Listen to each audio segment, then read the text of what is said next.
Hello and welcome to my YouTube channel yes Guruji में आप सभी लोगों का फिर से बहुत बहुत स्वागत है। जैसा कि आप सब लोग जान रहे हैं कि आरओ और एआरओ का एग्ज़ाम एपीएस का एग्ज़ाम बहुत ही नज़दीक है।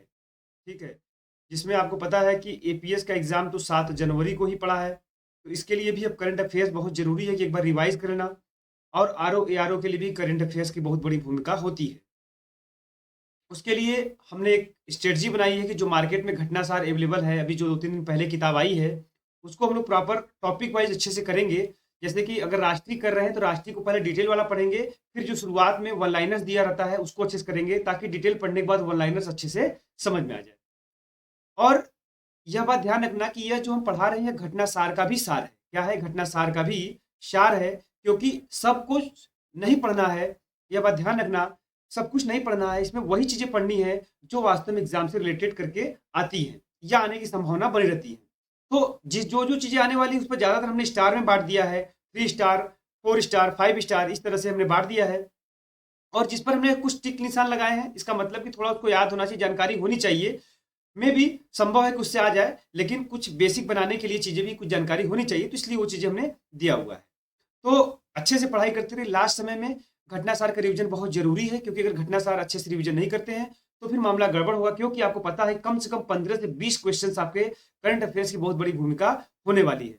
और उम्मीद यही है कि जो मैं पढ़ाऊँ, उसी के आसपास या उसी में से डायरेक्ट क्वेश्चन आपको देखने को मिले। अगर संभव मिलेगा, तो मैं मार्केट में एक आपका परीक्षा मंथन की किताब है, परीक्षा मंथन का है, वह भी क्या करेंगे, हम आपको जल्दी से जल्दी ही उसे करा देंगे। ठीक है? फिलहाल यह घटनासार है, घटनासार है।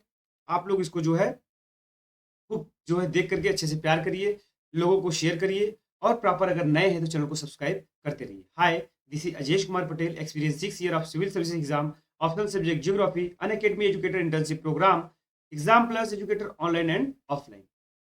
हमारे द्वारा कुछ स्टेट लेवल के एग्जाम जैसे यूपी पीसीएस है, आरओ एआरओ मैंने क्वालिफाई किया है, इसलिए बेहतर होगा कि आप लोग अगर उसको हमारे एक्सपीरियंस को अच्छे तरीके से अगर आप लेंगे, तो निश्चित रूप से आपको इसमें इस एग्जाम में फ़ायदा मिलने वाला है। और तमाम तरह के वनडे ड्रीम एग्जाम जो हमने क्वालिफाई किया है, वहाँ पर ये है। इसका पीडीएफ पाने के लिए आपको कहाँ जाना होगा? टेलीग्राम लिंक पे चैनल पे जाना होगा, जो कि हमारे यूट्यूब के जो है, आप कमेंट बॉक्स में जाएंगे वहाँ पर भी मिल जाएगा, और आपको डिस्क्रिप्शन में जाएंगे वहाँ पे भी आपको देखने को मिल जाएगा। ये अगर आप स्कैन करते हैं, तब भी डायरेक्ट पहुँच जाएंगे। आपको पता ही है कि क्या करना है, ये सब चीज़ें। ठीक है, तो आइए हम लोग स्टार्ट करते हैं अपने सेशन को। कम समय में ज़्यादा कुछ लेने का हम लोग प्रयास करेंगे, ताकि आपका जल्दी से जल्दी रिवीजन हो सके। ठीक है, देखिए, पहला जो घटना हमने लिया है, यह राष्ट्रीय घटनाओं से हमने स्टार्ट किया। हमने आपको बताया, पहले डिटेल वाले को लिया है, और इसी तरह हमने 3 स्टार, 2 स्टार, 5 स्टार में हमने खूब बांटा है। और इसमें भी जो महत्वपूर्ण है, इस लाइन में भी हम वहां पर भी स्टार लगाए हैं, जहां पे आपको महत्वपूर्ण होगा वो हम जरूर आपको बताएंगे। देखिए, 3 नए अपराध कानून संसद से भी हाल में पारित कर दिए गए। काफी चर्चा का विषय था ये बात नोट कर लीजिएगा। बस 1 मिनट दीजिएगा।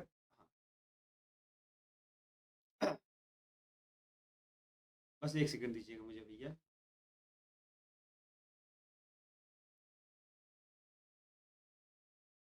क्या हुआ भाई? बस 1 सेकंड दीजिएगा, थोड़ा सा कुछ गड़बड़ी है क्या?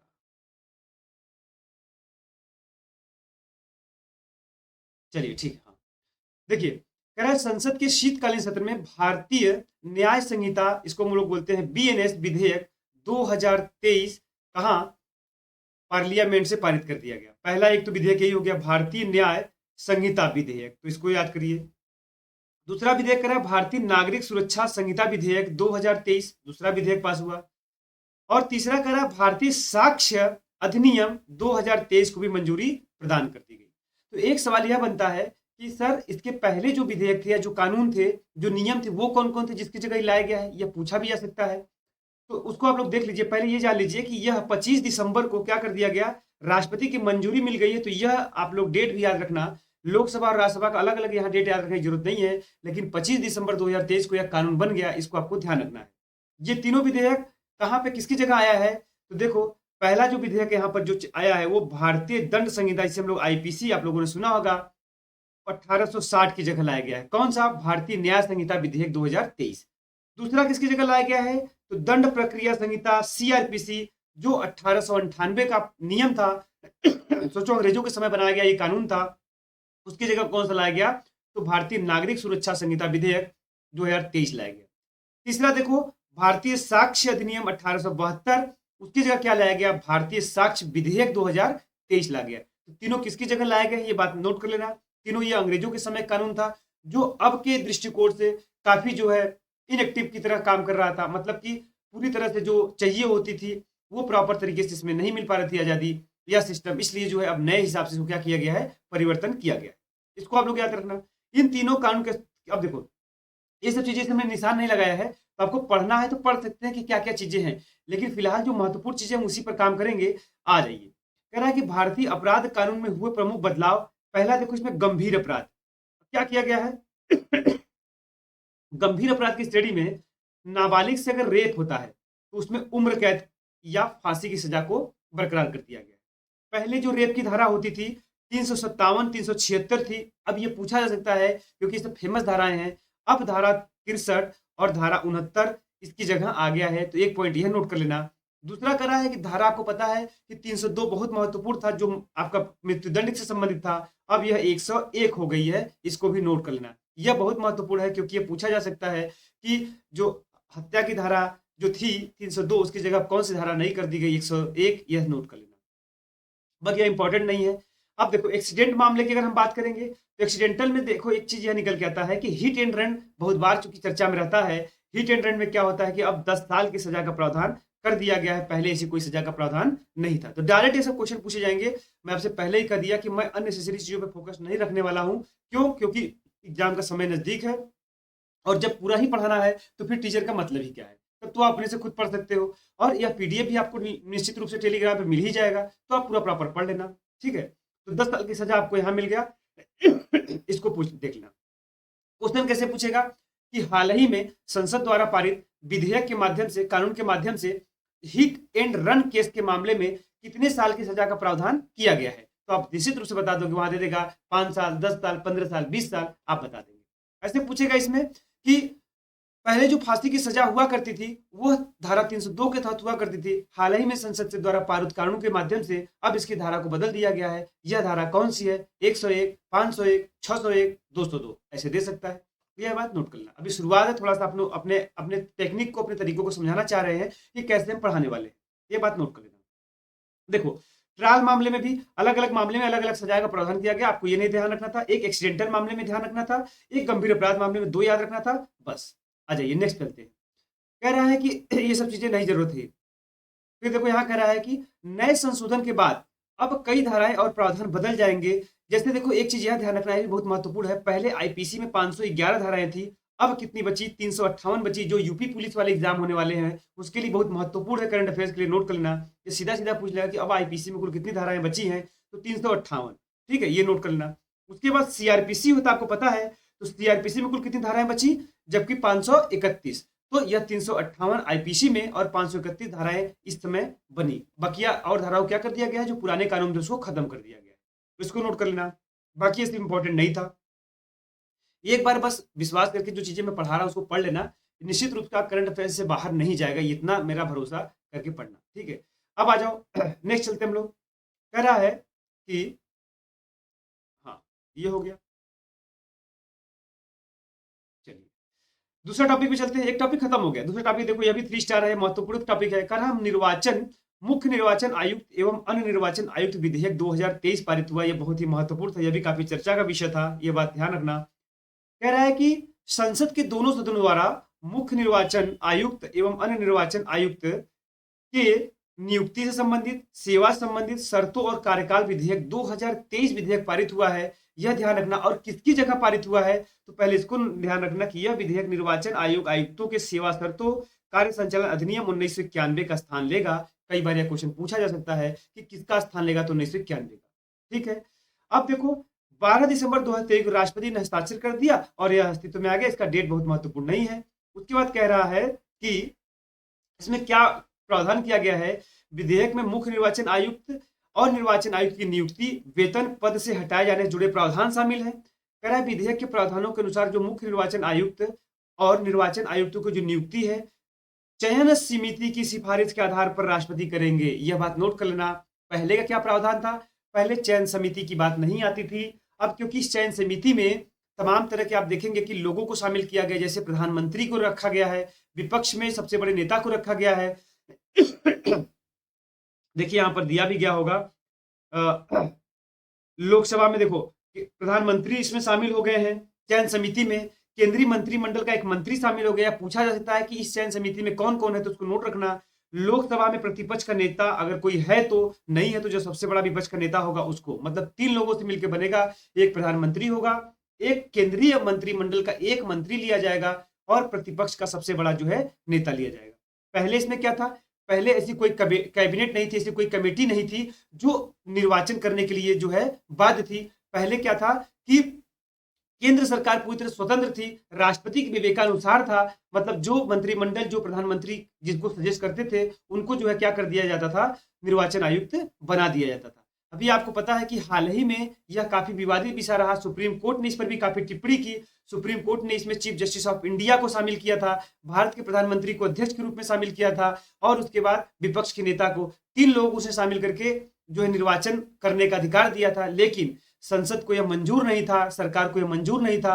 उनको लगता था कि इससे कहीं ना कहीं हमारी सॉवरेनिटी, हमारा अधिकार कम हो जाएगा, इसलिए उन्होंने क्या कर दिया, उसमें संशोधन किया और जल्दी से जल्दी इसमें कानून लाया और इसमें चीफ जस्टिस ऑफ इंडिया को बाहर कर दिया। तो ये नोट कर लेना, यह पूछ सकता है कि इसमें कौन शामिल है, तो चीफ जस्टिस ऑफ इंडिया दे सकता है। थोड़ा सा रुक करके सब चीजें बता रहे हैं क्योंकि महत्वपूर्ण है, थोड़ा सा पेशेंस से देख लेना, इसके बाद आपको दूसरी चीजें पढ़ने की जरूरत नहीं पड़ेगी। तो चीफ जस्टिस ऑफ इंडिया इसमें नहीं है, इस बात को नोट कर लेना, ठीक है। पहले इस कमेटी की अध्यक्षता कौन करता था, कैबिनेट सचिव के पास थे, निश्चित रूप से कैबिनेट के सचिव के पास ही थे क्योंकि उन्हीं का बोलबाला था, तो बस वही लोग रहते थे। यह विधेयक मुख्य निर्वाचन आयुक्त और निर्वाचन आयुक्तों की नियुक्ति के बारे में सर्वोच्च न्यायालय के निर्देशानुसार, तो सर्वोच्च न्यायालय ने यह बात कहा था कि जो है इसके लिए जल्द से जल्द आप कानून को जो है बनाइए, तो ये बना दिया गया। अब उसमें से चीफ जस्टिस ऑफ इंडिया को हटा दिया गया। चलिए अच्छी बात है, देखा जाए। नेक्स्ट कह रहा है कि अब इसमें क्या क्या ऐड करना है, तो हमने आपको बता दिया कि एक तो कौन सा अधिनियम आया है, मतलब कि नियुक्ति सेवा सद विधेयक कौन सा आया, 2023 एक्ट बन गया। कब बन गया, 12 दिसंबर को बन गया। उसके बाद किसकी जगह आया, तो हमने बताया कि निर्वाचन जो विधेयक था 1991 इसकी जगह आया। कौन कौन इसमें शामिल है, तो हमने आपको बता दिया कि प्रधानमंत्री इसमें शामिल है, एक मंत्री शामिल हो गया, विपक्ष का नेता, 3 लोग शामिल हो गए। कौन शामिल नहीं है, चीफ जस्टिस ऑफ इंडिया शामिल नहीं है, ये चीज ध्यान रखना। तब इसकी नियुक्ति कौन करेगा, जो है आपका यहाँ हमने बताया कि इसकी जो नियुक्ति है कौन करेगा, तो एक कमेटी बनेगी, वही कमेटी जो इसमें 3 लोग शामिल रहेंगे। वही पहले कौन करता था, तो कैबिनेट सचिव करती थी। ठीक है, उम्मीद करते कि आपको समझ में आएगा। इसकी संरचना क्या है, एक मुख्य निर्वाचन आयुक्त होते हैं और 2 अन्य निर्वाचन आयुक्त होते हैं जिनका कार्यकाल 5 वर्ष या 65 वर्ष की आयु तक होता है। यह बात नोट कर लेना। इनके हटाने की प्रक्रिया क्या है, तो वही जो सुप्रीम कोर्ट के न्यायाधीशों को हटाने की प्रक्रिया है, महाभियोग के द्वारा ही उनको हटाया जा सकता है। ये सब छोटी छोटी बातें, इसको नोट आप कर लीजिएगा। अब आ रहा प्रेस और आवधिक पत्र पत्रिकाओं का पंजीकरण विधेयक भी एक संबंधित आया है 2023 में। देखो जो कि प्रेस है, आपको पता है कि चौथा पिलर आपका मीडिया कहा जाता है, तो वही प्रेस और जो आवधिक पत्र पत्रिकाओं की, अब कोई भी पत्र पत्रिका का संपादन करना पहले थोड़ी सी जटिलता हुआ करती थी, बहुत सारे ताम झाम हुआ करते थे, तो उसको थोड़ा सा आसान करने का प्रयास किया गया। उसको देख लीजिए। संसद के दोनों सदनों द्वारा प्रेस एवं आवधिक पत्र पत्रिकाओं का पंजीकरण जो विधेयक है वो कब आया है, तो कौन सा आया है, तो 2023 में आया है। एक बात ध्यान रखना, अब इसमें डेट याद रखने की जरूरत नहीं है। 3 अगस्त 2023 को पारित कर दिया गया, राष्ट्रपति ने हस्ताक्षर कर दिया, ठीक है। देखो यह विधेयक प्रेस किसके लिए अधिनियम है, किसके स्थान पर लाया गया है, किसके लिए है, बात नोट करना। तो प्रेस और पुस्तकों जो पीआरबी था अधिनियम 1867 का स्थान लेगा, मतलब यह भी अंग्रेजों को समय का था। ये पूछा जा सकता है किसकी जगह आया है, तो प्रेस और पुस्तकों का पंजीकरण अधिनियम 1867 की जगह आया है। कौन सा, प्रेस पत्र पत्रिकाओं का पंजीकरण विधेयक 2023। इसका उद्देश्य क्या है, तो प्रेस पत्र पत्रिकाओं के पंजीकरण और उससे जुड़े या उसके प्रासंगिक मामलों का क्या करना, प्रावधान करना। फिर कह रहा है कि विधेयक में देश के समाचार पत्रों के महापंजीयन द्वारा पत्र पत्रिकाओं के टाइटल की जांच करना और पंजीकरण की ऑनलाइन प्रक्रिया को सरल बनाने के लिए ऐसा काम किया गया है। ठीक है, जो आने वाला महत्वपूर्ण वो था। एक देखो यहां से आ सकता है, इसमें विदेशी पत्र पत्रिकाओं के संस्करणों के, ये बहुत महत्वपूर्ण है, स्टेटमेंट में ये बना सकता है कि विदेशी पत्र पत्रिकाओं के संस्करणों में भारत में प्रकाशन के लिए केंद्र सरकार की पूर्व अनुमति का प्रावधान किया गया है, जो कि पहले नहीं था। विदेशी पत्र पत्रिकाएं भी भारत में आसानी से क्या करती थी, जैसे भारत के लोग करते थे वैसे यहाँ पर संपादन कर देती थी, जो है प्रकाशन कर देती थी। लेकिन अब केंद्र सरकार की पूर्व अनुमति की जरूरत है, जबकि स्टेटमेंट में क्या देगा कि केंद्र सरकार की पूर्व अनुमति की जरूरत नहीं है। नोट कर लेना। प्लस अब ये सब इंपॉर्टेंट नहीं, इसको छोड़ देंगे। नेक्स्ट कह रहा है कि केंद्रीय वस्तु एवं सेवा कर द्वितीय संशोधन विधेयक 2023 जीएसटी के बारे में बात कर रहा है। संसद के दोनों सदनों द्वारा केंद्रीय वस्तु एवं सेवा कर द्वितीय संशोधन विधेयक 2023 पारित किया गया। राज्यसभा ने इसे अलग अलग दिन पे, लोकसभा ने अलग अलग दिन मंजूरी दे दी, राष्ट्रपति ने साइन कर दिया, ये सब चीजें अलग होगी, इसको नोट आपको नहीं करना। यह विधेयक केंद्रीय वस्तु एवं सेवा कर सीजीएसटी, आपको पता है सेंट्रल ग्रास, सी से सेंट्रल होता है, यस से क्या होता है, स्टेट होता है, ठीक है। अब कह रहा है कि 2017, आपको पता है जीएसटी कब आई थी, 2017 में आई थी, और 101वां संविधान संशोधन हुआ था, आपको पता होगा। प्रावधानों को संशोधन करता है, इसके केंद्र को अपीली अधिकरण की स्थापना का अधिकार क्या होगा, मिल जाएगा आपका, इसके लिए ट्रिब्यूनल बनाने का अधिकार मिल जाएगा। ये ध्यान रखना, अपीली अधिकरण की स्थापना का। इसमें अपीली अधिकरण के अध्यक्ष की आयु 67 वर्ष पहले थी, अब क्या हो गया, बढ़ा करके 70 वर्ष कर दी गई, और जो सदस्य थे उनकी आयु कितनी कर दी गई, तो 67 वर्ष कर दी गई है। ये नोट करना, ये पूछा जा सकता है कि कितनी आयु की गई है, तो जो अध्यक्ष होगी उसकी आयु 70 और जो सदस्य होगी उनकी आयु 70। विधेयक, ये सब चीजें इंपॉर्टेंट नहीं है, ये बात नोट कर लेना। अब आ जाइए, बस इतना ही इसमें इंपॉर्टेंट था आपका, जो द्वितीय संशोधन विधेयक लाया गया है, तो इसमें अपीलीय अधिकरण की स्थापना का अधिकार मिल गया है, ठीक है। इससे क्या होगा कि जो तमाम तरह की जो टैक्स से कलेक्शन से जो चीजें संबंधित थी, जिसका निपटारा जो है अब आसानी से बहुत तेजी के साथ किया जा सकता है। और जो अध्यक्ष होंगे उनकी आयु कितनी होगी, सदस्य होगी उनकी आयु कितनी होगी, इतना नोट कर लीजिएगा, बात इसमें बन गया। जो मैं कराने का प्रयास कर रहा हूँ बस उतना ही करना, और इतना मैं पढ़ा रहा हूँ इससे आपको याद भी होता चले, बहुत जल्दबाजी में काम नहीं करने की जरूरत है, ठीक है। कब आया विधेयक, यह भी आपको पता था, 2017 में आया था, ये आपको सब पता है। अब देखिए, ओमान के सुल्तान हैथम बिन तारिक की भारत यात्रा, तो यह भी देखो 3 स्टार हमने यहाँ पे लगाया है। इसका मतलब है कि पहले एक पूछ लेगा कि ओमान के सुल्तान कौन है, पहले इस ध्यान रखना। तो हैथम बिन तारिक, ठीक है, हैथम बिन तारिक ओमान के सुल्तान है, यह भारत में आए थे, बहुत महत्वपूर्ण है। कब आए थे, तो 16 से 18 दिसंबर, डेट याद रखने की जरूरत नहीं, बस ये मोटा मोटी याद रखो, ठीक है। तमाम तरह की प्रधानमंत्री मोदी से मुलाकात हुई, अच्छे अच्छे चीजों पर, कनेक्टिविटी में, समुद्र क्षेत्र में, डिजिटल में, खाद्य सुरक्षा, बहुत चीजों बात हुई, वो सब हमको ध्यान नहीं रखना है। देखो क्या इसमें पढ़ना होता है, बस उतना ही ध्यान रखना है। इस पर जो है 4 ओएमयू पर हस्ताक्षर किए गए हैं। यह पूछा जा सकता है कि 5 ओएमयू पे हस्ताक्षर किए गए, 10 ओएमयू पे हस्ताक्षर किए, तो ये आप ध्यान रखना, ठीक है। कितने पर, मेमोरेंडम ऑफ यूनिट इसको बोलते हैं, ओएमयू पर हस्ताक्षर किए गए, मतलब एक तरह का जो है आपका जो आपके तमाम तरह की जो आपकी कानून है, तमाम तरह के जो आपस में साझेदारी है, एक लिखित रूप में कि ये चीजें हम लोग आगे करेंगे, बस वही एक लिखा जोखा विवरण होता है, उसी को हम लोग मेमोरेंडम ऑफ यूनिट बोलते हैं, इसको नोट कर लेना। विदेश मंत्रालय के अनुसार भारतीय सांस्कृतिक संबंध परिषद, जिसे आईसीसीआर, और ओमान के डोफर विश्वविद्यालय ने भारतीय अध्ययन हिंदी भाषा के आईसीसीआर चेयर की स्थापना पर ओएमयू पर हस्ताक्षर किए हैं। बहुत महत्वपूर्ण है, जिसपे हम स्टार बनाए हैं, ध्यान रखना कि बहुत महत्वपूर्ण है। पूछ लेगा कि भारतीय सांस्कृतिक संबंध परिषद और ओमान का कौन सा विश्वविद्यालय, तो डोफर विश्वविद्यालय, इसको आपको नोट करना है, डोफर विश्वविद्यालय, ठीक है। इस पर जो है क्या किया गया है, इस पर एक मेमोरेंडम साइन किया गया है, ठीक है। इधर चलिए नेक्स्ट पे, और इंपॉर्टेंट नहीं था। व्यापार और वाणिज्य संबंध के संदर्भ में अगर हम बात करेंगे, तो जो ओमान के साथ हमारा इसमें द्विपक्षीय व्यापार है 2022-23 में कितना है, तो मतलब लगभग दुगना हो गया है पहले से, $12.5 अरब इसमें पहुंच गया है।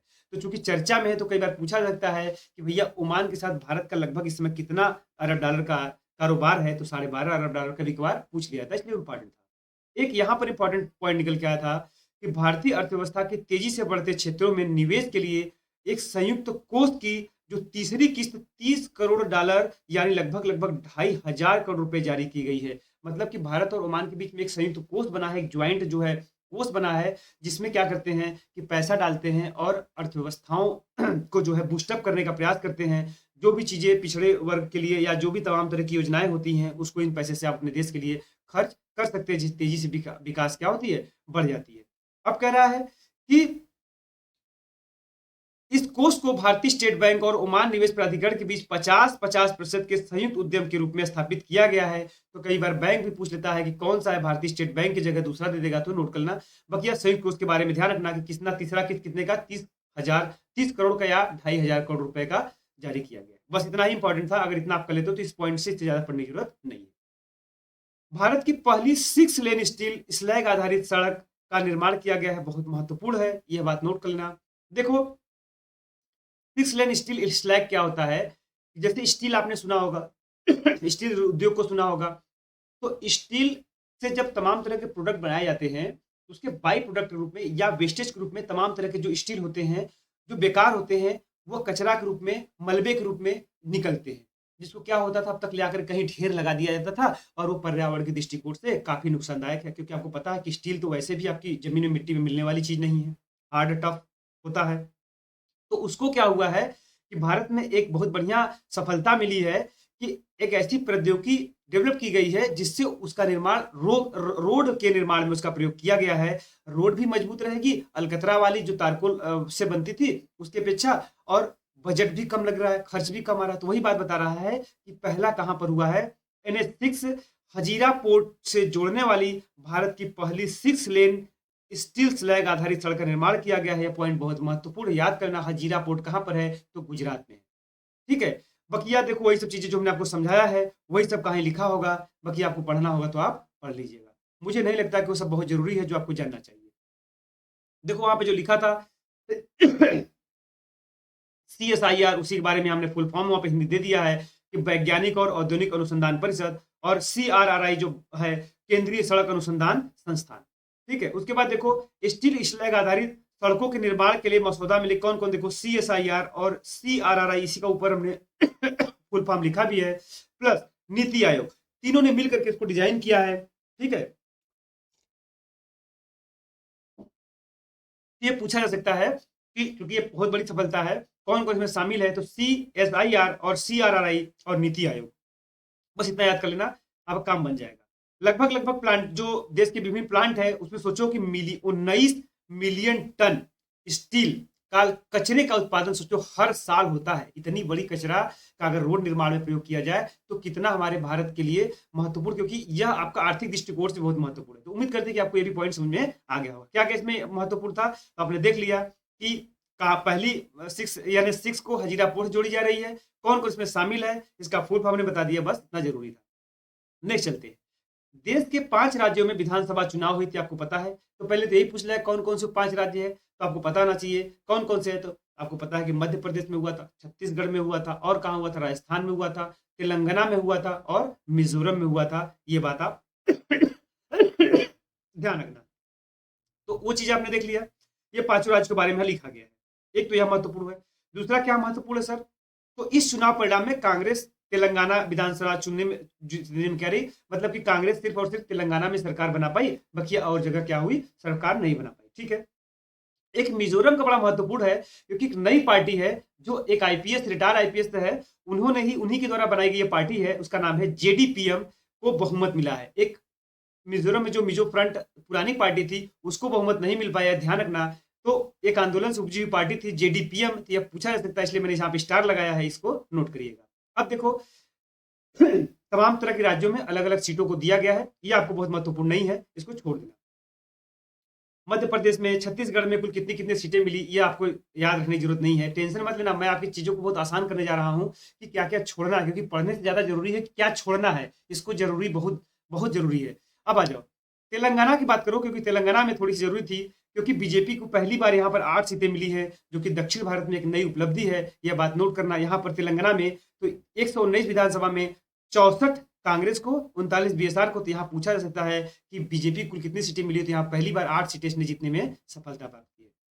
देखो मिजोरम के बारे में मैंने आपको बताया था कि पूर्व जो आईपीएस अधिकारी है उनका नाम भी पूछा जा सकता है, लाल दुहोमा, उन्हीं की पार्टी थी JDPS, जोरम पीपुल मूवमेंट, इसको जरूर याद रख लेना। और कितनी सीटें यह भी याद रखना, क्योंकि चर्चा में रहता है तो बहुत सी चीजें पूछ लेती हैं। और जो अन्य राज्य थे उसमें थोड़ा सा बस जाकर के सीट देख लेना कि किसमें कितनी कितनी सीटें हैं, कई बार सीटें मिलाने के लिए आ जाता है, क्योंकि वो चर्चा में रहता है। जैसे थोड़ा सा, जैसे यहाँ पे हम मान लीजिए कि मध्य प्रदेश है तो 230 विधानसभा सीटें हैं। बस इतनी इतनी चीजें आप लोग क्या करेंगे, थोड़ा सा इतना होमवर्क कर लेना, वो बहुत महत्वपूर्ण नहीं था, बस एक तरह से आपके पास ये रहे ताकि आ जाए तो आप कर सके। ठीक है, जो हमें जरूरी था ये हमने आपको बता दिया। नेक्स्ट चलते हैं, रेवती रेड्डी तेलंगाना के नए मुख्यमंत्री। हमने आपको बताया कि तेलंगाना में कांग्रेस की सरकार बनी, तो यह भी नोट कर लेना, क्योंकि कांग्रेस की वहां पर मात्र 5 राज्यों में एक ही जगह चुनाव बनी, एक जगह बनी है, और जो आपके पूर्व मुख्यमंत्री थे उन्हें बनाया भी नहीं गया है। अब किसे बनाया गया है? यही प्रदेश के अध्यक्ष थे। तो रेवंत रेड्डी, अभी हमने पढ़ा, रेवंत रेड्डी को तेलंगाना के नए मुख्यमंत्री के रूप में बनाया गया है। और वहाँ के राज्यपाल कौन है? तो टी सौंदरराजन है। यह भी नोट करना साथ ही साथ कि सबकी जगह रोज राज्यपाल कौन है।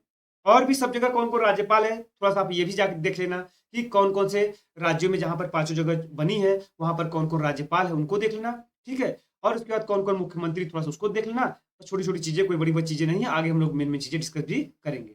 देखो, जैसे डॉक्टर मोहन यादव की बात करें तो यह पहली बार ऐसा हुआ कि जो है कई, मतलब कि पहली बार का मतलब है कि काफी सालों के बाद ऐसा हुआ कि जब शिवराज सिंह चौहान को अचानक से हटा करके, मतलब इसमें जो है उनको चेहरा न बना करके और एक नए लीडर को, एक नए छोटे कार्यकर्ता को जो है आगे लाया गया है। तो मोहन यादव को नोट करना बहुत महत्वपूर्ण है। इनका जो है नाम पता होना चाहिए। तो मध्य प्रदेश के राज्यपाल कौन है? मंगूभाई पटेल, यह याद रखना। फिर उसके बाद देखो, और इसमें इंपॉर्टेंट चीजें नहीं है। यहाँ पर एक चीज याद रखना कि केंद्रीय कृषि मंत्री नरेंद्र सिंह तोमर, आपको पता है उनको क्या किया गया है? तो महाराष्ट्र में, मध्य प्रदेश में विधानसभा का अध्यक्ष नियुक्त कर दिया गया है। यह भी महत्वपूर्ण है, क्योंकि जब ऐसी चीज, अब सोचो कि यह केंद्रीय मंत्री थे, इनको जो है विधानसभा का चुनाव लड़ाया गया और आकर के उसके बाद इनको वहां का अध्यक्ष बनाया गया। यह बहुत महत्वपूर्ण था, इसको भी नोट करना। फिर कह रहा है विष्णुदेव साय, यह सभी जगह के मुख्यमंत्रियों को लोग नोट करेंगे। यह छत्तीसगढ़ के नए मुख्यमंत्री बने हैं, मिलाने के लिए दे देगा। विष्णुदेव साय, यह आदिवासी समाज से आते हैं, यह भी नोट करना। कह रहा है यहाँ के राज्यपाल कौन थे भैया? तो विश्वभूषण हरिचंदन जो है इनको शपथ दिलाएं। अब आ जाओ नेक्स्ट। कह रहा है कि प्रदेश के पूर्व मुख्यमंत्री रमन सिंह को छत्तीसगढ़ विधानसभा का क्या कर दिया गया है? अध्यक्ष। जो एक चूंकि पूर्व मुख्यमंत्री थे रमन सिंह, अब सोचो कि इनको क्या कर दिया गया है? विधानसभा का अध्यक्ष बना दिया गया। भजनलाल शर्मा राजस्थान के नए मुख्यमंत्री बनाए गए हैं। और यहाँ के राज्यपाल कौन? कलराज मिश्र ने भजनलाल शर्मा को क्या कर दिया गया है? क्या किया है? उन्होंने शपथ और गोपनीयता की शपथ दिलाई है। लाल दुमुमा के बारे में हमने बताया कि इनकी जो है पार्टी थी, बहुत महत्वपूर्ण, उसको आप लोग नोट करना। और यहाँ के राज्यपाल हरि बाबू कंबन के द्वारा इनको जो है शपथ दिलाया गया। ठीक है। जेडीपीएस आप जरूर याद करना, बहुत इंपॉर्टेंट है वो पार्टी का नाम। हाँ, अब कहाँ गया? तो इतना चीज अगर आप याद रखते हो तो आपका काम उसमें बन जाएगा। क्या क्या हमने उसमें देखा कि किन किन राज्यों में चुनाव हुआ, उसके बाद कौन कौन मुख्यमंत्री बने, कौन कौन राज्यपाल हैं जिसने शपथ दिलाई, ये हमने देखा। उसके बाद कुछ ऐसे महत्वपूर्ण जो विधायक थे, जिनको जो है, जो मंत्री थे, जैसे कि नरेंद्र सिंह तोमर को मध्य प्रदेश का विधानसभा अध्यक्ष बना दिया गया। उसके बाद रमन सिंह थे, छत्तीसगढ़ के पूर्व मुख्यमंत्री थे, उनको क्या कर दिया गया? वहां का अध्यक्ष बना दिया गया। इतना याद कर लेना, इससे बाहर नहीं आएगा। सुप्रीम कोर्ट ने जम्मू कश्मीर से अनुच्छेद 370 को निरस्त जो हुआ था, आपको पता है, उसको निर्णय क्या कर दिया है? बरकरार रखा है। ठीक है। जज कौन थे? तो आपके मुख्य न्यायाधीश कौन है इसमें? डीवाई चंद्रचूड़ है। उन्हीं की अगुवाई में यह फैसला आया है। ठीक है। इसे बहुत महत्वपूर्ण कुछ चीजें इसमें नहीं थी, यहाँ पर थोड़ा सा देख लेना। न्यायालय ने माना कि संविधान के सभी प्रावधानों को जम्मू कश्मीर में लागू करने के लिए अनुच्छेद 370 डी के तहत राष्ट्रपति की शक्ति के प्रयोग के लिए राज्य सरकार की सहमति की आवश्यकता नहीं है। यह आपके पॉलिटी वाले भी क्वेश्चन में पूछा जा सकता है, इसलिए मैंने यहाँ पर इसको दिया है, क्योंकि यहाँ पर दे देगा कि जम्मू कश्मीर में जो प्रावधान लागू करने के लिए 370 के तहत राष्ट्रपति की शक्ति को अपना प्रयोग करने के लिए वहां की राज्य सरकार की सहमति की आवश्यकता होती है। नहीं, राष्ट्रपति को राज्य सरकार की उसकी सहमति की आवश्यकता नहीं थी। इसीलिए यह समय सही था कि राष्ट्रपति ने बिना वहां के मुख्यमंत्री से, वहां के जो मंत्रिपरिषद थे उसे समझे ही यह 370 पे जो है मुहर लगा दिया। इसी पर चीजों दिया गया। इसीलिए कहा गया कि परामर्श और सहयोग का सिद्धांत अनिवार्य नहीं है, कि जरूरी नहीं है कि परामर्श और सहयोग का सिद्धांत रहे। राष्ट्रपति की कार्रवाई क्या है? वैध मानी जाती है। इसीलिए राष्ट्रपति ने इसको क्या कर दिया? मुहर लगा के निरस्त कर दिया। तो यह बात ध्यान रखना। बख्शिया इतना ही इंपॉर्टेंट था, इसमें बहुत जरूरी नहीं था। ठीक है। चलो, एक बहुत महत्वपूर्ण है, देखो ये 5 स्टार हमने यहाँ पर दिया है। कह रहा है कि हुरून इंडिया टॉप 100 सूची आई है, टॉप 100 अंडर 30 सूची आई है। टॉप 100 अंडर 30 का मतलब है जिसकी उम्र 30 साल हो और कम से कम 100 लोगों को क्या कर दिया गया है? इसमें शामिल किया गया है। जिसकी उम्र 30 साल या उससे कम है, ऐसे लोगों को लिया गया, मतलब युवा उद्यमियों को लिया गया है। अब सोचो, कह रहा है कि 30 वर्ष या उससे कम उम्र के 100 उद्यमियों को स्थान दिया गया है। अब यहाँ पे महत्वपूर्ण था कि क्विक कॉमर्स एप्लीकेशन जेप्टो, बहुत महत्वपूर्ण है। क्विक कॉमर्स एप्लीकेशन जेप्टो के संस्थापक है कैवल्य बोहरा, 21 वर्ष के हैं। और आदित्य पलीचा 22 साल की मात्र हैं, ने सूची में शीर्ष स्थान प्राप्त किया है। ठीक है, पहले स्थान पर मतलब कि आदित्य पलीचा है, और सॉरी कैवल्य बोहरा है, और दूसरे स्थान पर आदित्य पलीचा है।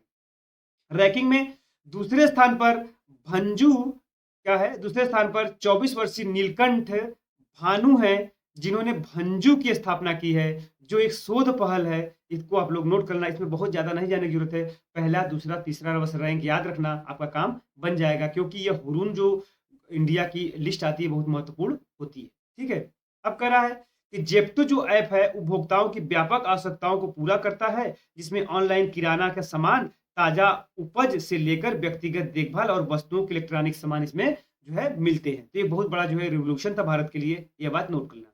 देखिए दिखाया गया है कि कैवल्य बोहरा जो है पहले स्थान पर, आदित्य पलीचा दूसरे स्थान पर, नीलकंठ भानु प्रकाश तीसरे स्थान पर। टॉप 3 को याद रखना, हुरून इंडिया टॉप 100 सूची है, हमने सबके बारे में बता भी दिया कि किसी कौन कौन सी कंपनी है और उसके संस्थापक है। ठीक है, यहाँ दिया भी है, यह भी जेप्टो के है, यह भी जेप्टो के है। और कुछ लोग अगर इसमें कंफ्यूज हो रहे हो यहाँ पर कि सर टॉप यहाँ पर आप लोग कुछ कंफ्यूज, अगर कुछ बच्चे अगर हो रहे हो कि कैवल्य बोहरा 21 और आदित्य पलीचा ने शीर्ष स्थान प्राप्त किया है, तो सर इनका जो है स्थान तीसरे पे कैसे आ गया, ये ध्यान रखना, क्योंकि एक ही कंपनी के हैं, इसलिए शीर्ष स्थान एक कंपनी के शीर्ष स्थान पे नहीं है। यहाँ देखो ना कहाँ गया, देखो कैवल्य बोहरा और आदित्य पलीचा दोनों जेप्टो के ही हैं, तो शीर्ष स्थान इस कंपनी के ही हैं। तो जब इनको लेकर रैंकिंग दिया जाएगा तो पहला, दूसरा और तीसरा, और देखो ये दूसरी कंपनी के हैं, तो पहली रैंकिंग के दूसरी कंपनी के, तो बस यही वहां कहा गया और कोई बात नहीं। भारत बांग्लादेश के बीच अगरतला अखाउरा रेल लिंक का उद्घाटन किया गया, बहुत महत्वपूर्ण है, इसको भी 3 स्टार दिया गया है, यह नोट कर लेना। 1 नवंबर 2023 को भारत के प्रधानमंत्री नरेंद्र मोदी और बांग्लादेश की प्रधानमंत्री शेख हसीना ने त्रिपुरा और बांग्लादेश के बीच, यह भी पूछा सकता है कि वह भारत का कौन सा पूर्वोत्तर का राज्य है, तो त्रिपुरा है, नोट कर लेना। कह रहा है कि एक नए रेल लिंक के उद्घाटन का वीडियो कॉन्फ्रेंस के माध्यम से उद्घाटन किया। कहां से, आपको पता है कि त्रिपुरा की राजधानी क्या है, अगरतला, और अखाउरा कहां पर है, आपका बांग्लादेश में, तो वही रेल लिंक है, उन्हीं को जोड़ा जाएगा। देखो यहाँ पे दिया भी है, अगरतला त्रिपुरा और अखाउरा बांग्लादेश। आगे चलो, यह 12.5 किलोमीटर के आसपास लाइन है, उससे छोड़ दो, सब जरूरत नहीं है, यहाँ नोट करो। कह रहा है कि ये चूंकि भारत की सहयोग से बनाया गया है, 2 अन्य परियोजनाओं का उद्घाटन दोनों प्रधानमंत्रियों द्वारा वर्चुअल तरीके से 1 नवंबर को किया गया। 65 किलोमीटर खुलना मोंगला पोर्ट रेल लाइन, ठीक है, खुलना मोंगला दोनों यह बांग्लादेश में ही है, क्योंकि भारत के सहयोग से बनाया गया इसलिए महत्वपूर्ण है। पूछा सकता है खुलना मोंगला पोर्ट रेल लाइन कहाँ पर है, बांग्लादेश के रामपाल में मैत्री super thermal power plant, 2 project जो भारत के सहयोग से बना है, इसलिए प्रधानमंत्री के द्वारा इन्होंने उद्घाटन कराया, बहुत बड़ी बात है। तो मैत्री सुपर थर्मल पावर प्लांट कहाँ पर है, मैत्री का मतलब होता है मित्रता, जो भारत के ही सहयोग से मित्रता के रूप में बन रहा है, कहाँ पर, बांग्लादेश में। ये बात आप नोट करना, ठीक है। 1320 मेगावाट की जो सुपर थर्मल पावर बनाया गया है मैत्री है, वह भारत और एनटीपीसी, भारत का जो एनटीपीसी है और बांग्लादेश का जो पावर डेवलपमेंट बोर्ड है, यह दोनों मिलकर के बनाए हैं। तो बहुत महत्वपूर्ण था, यह पूछा जा सकता है, इसलिए इतने इतने पॉइंट को आप लोग नोट करना, बाकी आपके काम के लिए उसको छोड़ दे रहे हैं। भारत मालदीव से अपने सैन्य कर्मियों को बुलाने के लिए सहमत हो गया है। हाल ही में पूछा सकता है कि हाल ही में भारत किस देश से अपने सैन्य कर्मियों को भारत बुलाने के लिए सहमत हुआ है, तो कौन सा पड़ोसी देश है, मालदीव। आपको पता है कि अभी हाल ही में मालदीव में चुनाव हुए थे और वहां का नया राष्ट्रपति किसे, मोहम्मद मुइज्जू को चुन लिया गया है। मोहम्मद मुइज्जू को चुन लिया गया है, और यह बता दें आपको कि यह मोहम्मद मुइज्जू चीन के प्रति ज्यादा वफादार है, यह बात नोट करना। तो दुबई में अभी आपको पता है कि यूएई के दुबई में जो कोप 21 जलवायु शिखर सम्मेलन हुआ था 28वां, ठीक है, वह शिखर सम्मेलन अभी तो इस पे इसके बाद आगे आएगा, उस पर हम लोग बात करेंगे। उसी में दोनों लोगों ने मुलाकात किया था, तो उन्हें वो जो है आपका ये मुइज्जी जो थे, तो मुइज्जू मिल करके मोदी से रिक्वेस्ट किए कि सर ऐसा है कि आप मालदीव से अपने सेना को हटा लीजिए, बुला लीजिए। तो भारत भी सहमत हो गया और उनको बुलाने का आश्वासन दे दिया। ठीक है, ये नोट कर लेना। अब उसके बाद देखो, मालदीव के राष्ट्रपति मोहम्मद मुइज्जू 30 सितंबर 2000, ठीक है, वो हमने आपको बता ही दिया कि चुनाव हुआ था। पहले इसके पहले मोहम्मद इब्राहिम सोलेह थे, जो भारत के प्रति काफी वफादार थे। अब ये जो हार चुके हैं और मोहम्मद मुइज्जू आ चुके हैं, तो ये नोट करना। कई बार ऐसे ही पूछ ले कि मालदीव के जो है राष्ट्रपति कौन है, तब आप क्या करेंगे। अब देखो, कह रहा है भूटान नरेश, तो पहले ये नोट कर लेना, इसको 2 स्टार हमने दिया है, बहुत महत्वपूर्ण है, लेकिन यह याद रखना कि भूटान के नरेश चूंकि आए हैं तो उनका नाम पूछ सकता है। जिग्मे खेसर नामग्याल वांगचुक, यह बात नोट करना, क्योंकि भारत आए थे कब, 3 से 10 नवंबर 2023 को आए। अब इसमें महत्वपूर्ण क्या भैया, तो महत्वपूर्ण यह है कि भूटान में 1020 मतलब 1020 की पुनात सांगछू द्वितीय जल विद्युत परियोजना के निर्माण की प्रगति पर दोनों पक्षों ने क्या किया, संतोष व्यक्त किया। तो कई बार ऐसी जो नई नई परियोजनाएं होती है उसमें पूछ लेता है कि पुनात सांगसू द्वितीय परियोजना किस देश में भारत के सहयोग से बन रही है, तो आप बता देना कि भूटान में। ठीक है, नेक्स्ट चलते हैं। भूटान के छात्रों के लिए असम के मेडिकल कॉलेज में सीटें बढ़ाने की सहमति पर भी बातचीत हुआ है, यह भी नोट कर लेना। पूछा जा सकता है कि भारत ने हाल ही में किस देश के छात्रों के लिए असम के मेडिकल कॉलेज सीटों की संख्या बढ़ाने का निर्णय लिया है। आइए आराम से पढ़ना, घबरा करके नहीं, एक बार पढ़ लोगे तो बार बार आपको मुझे लग रहा है कि आपको याद भी हो रहा होगा, मेरा प्रयास भी यही है। ठीक है।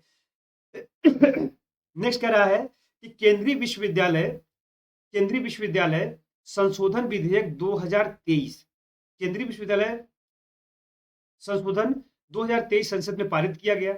राज्यसभा ने 14 दिसंबर, बहुत महत्वपूर्ण है यह, कब पारित किया गया, तो यह नोट कर लेना इसका आपका कि 4 दिसंबर को इस विधेयक को लोकसभा में और 14 दिसंबर को राज्यसभा में क्या कर दिया गया है, पारित कर दिया गया है। ठीक है, केंद्रीय विश्वविद्यालय संबंधित है, क्या संबंधित है, तो किसमें संशोधन किया गया, तो जो आपका पहले विधेयक केंद्रीय विश्वविद्यालय अधिनियम था 2009 में संशोधन करेगा, यह भी पूछा जा सकता है, इसको नोट कर लेना।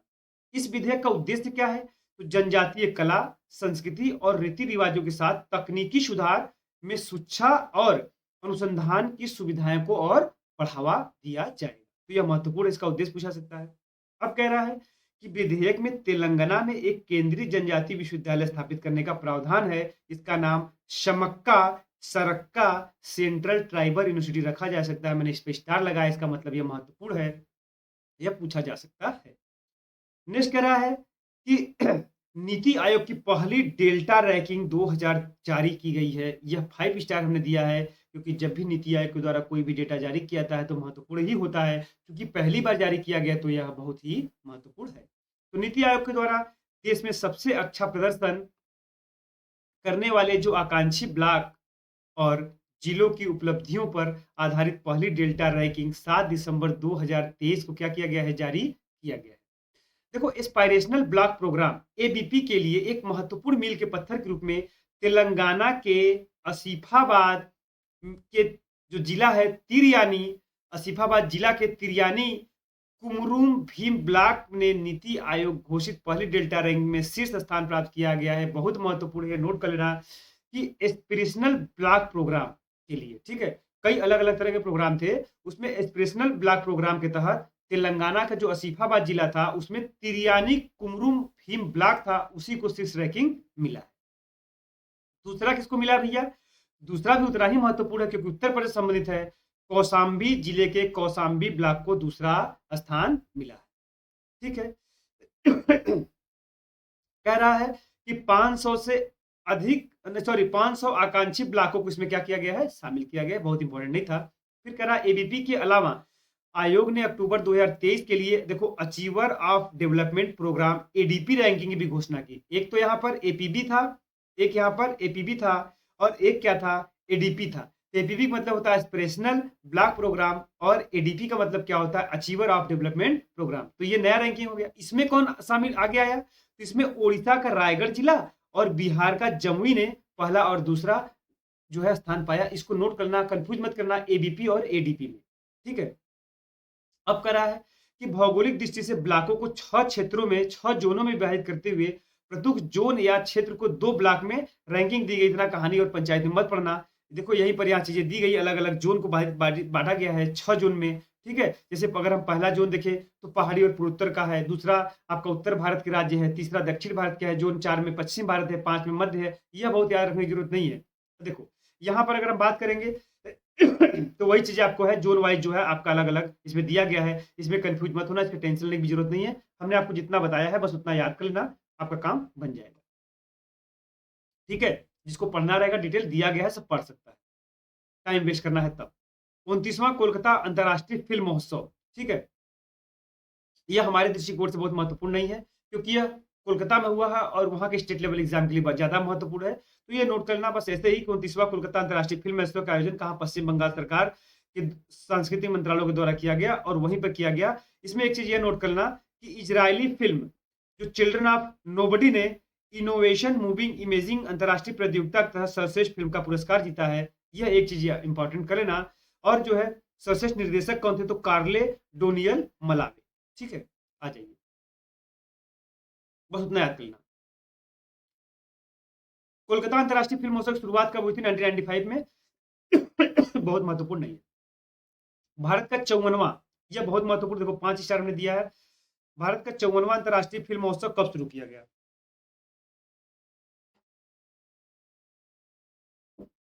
भारत का 54वां अंतर्राष्ट्रीय फिल्म महोत्सव कब शुरू किया गया? फिल्म महोत्सव कहाँ पे होता है? आपको पता है कि हर साल ये होता है। कहाँ होता है?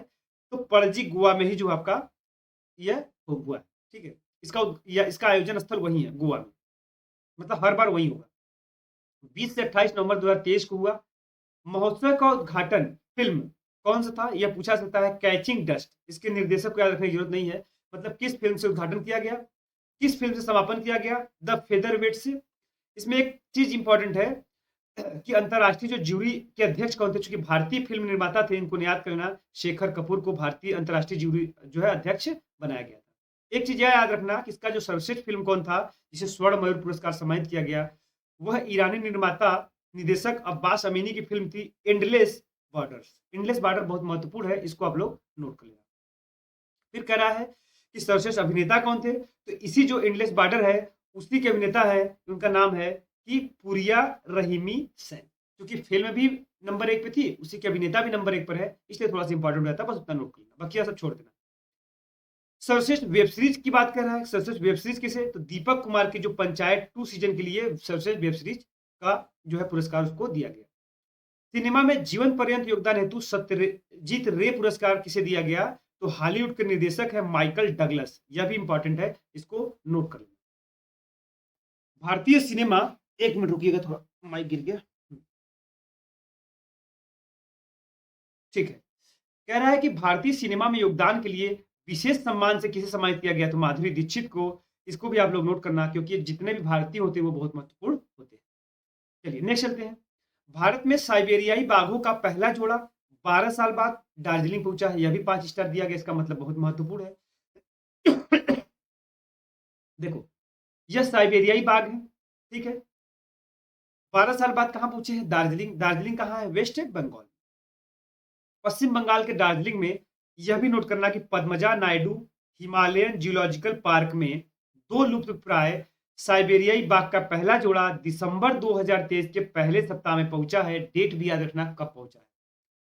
दूसरा कह रहा है कि साइबेरियाई बाघ का नाम देखो, लारा और अकामास। अब कौन इसमें मेल है कौन फीमेल है, हमसे मत पूछना, ये आप लोग ध्यान अपना देखते रहना। 12 साल बाद कोलकाता हवाई अड्डे से एम्बुलेंस के माध्यम से वहां पहुंचा गया, ठीक है। यह भी इंपॉर्टेंट है। दूसरा देखो, Padmaja Naidu Himalayan geological park Bharat में सबसे अधिक ऊंचाई पर स्थित पार्क है। यह भी नोट करना। इसने साइबेरियाई बाघों की मेजबानी की है, इसके पहले भी, क्योंकि विलुप्त हो गए थे इसलिए दोबारा इनको लाना पड़ा।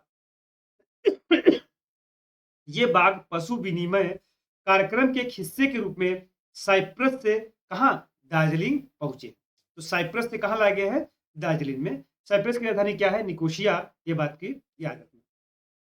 फिर कह रहा है कि पूर्वी भारत में पहला हिम तेंदुआ संरक्षण प्रजनन कार्यक्रम 1986 में Padmaja Naidu Himalayan zoological park में ही शुरू किया गया था। चूंकि चर्चा में रहता है तो कई बार पूछ लेता है, इसको नोट करना कि पहला हिम तेंदुआ संरक्षण प्रजनन केंद्र कहां पर शुरू किया गया था? तो इसी जो है आपका जूलॉजिकल पार्क में। कब? तो 1986 में। इतना चीज से याद रखोगे तो कोई समस्या नहीं होने वाली।